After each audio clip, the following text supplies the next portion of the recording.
naomba tuongee ukweli.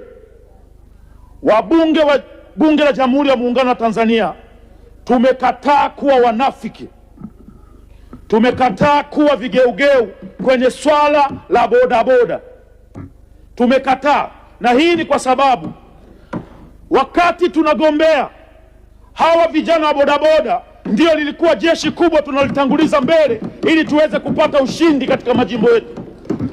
Kwa hiyo linapotokea jambo lolote ambalo linawahusu bodaboda, linawahusu watu ambao tuliwategemea wakati tunatafuta vyeo hivi kuja kukaa kwenye viti vyekundu, lazima tulijadili kwa kina kuona namna ya kuepushia mzigo. Naomba Mheshimiwa Waziri, ili wazo la kuongeza tozo kwenye bodaboda ulitoe.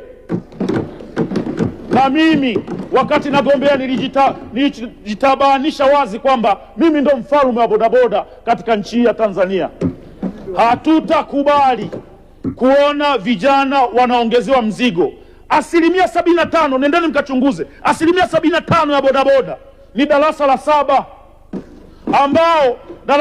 ambao wametengwa kwenye wizara karibia zote. Ukituona juzi kulikuwa na kazi zimetangazwa jeshini, wanatangaza kuanzia form 4, form 6 vyuo. Darasa la 7 mmewaacha mtaani. Angalieni wizara zote. Sasa sehemu ambapo wamejiegemeza tunataka kwenda kuwakandamiza zaidi ya 75%. Na mimi ni darasa la 7 niko humu ndani. Siwezi kuwageuka ndugu zangu. Siwezi kuwageuka. Kwa tunaomba hizi tozo zipelekwe sehemu zingine, simtuletee sisi watu watungi. Bia ilikuwa inauzwa 1000 mkapandisha 2000, 3000, 5000 tunalipa tu. Watoleeni bodaboda tuleteni sisi watu watungi, sisi tutalipa hiyo, wala haina shida yoyote. Lakini la pili, twende kwa Wizara ya TAMISEMI.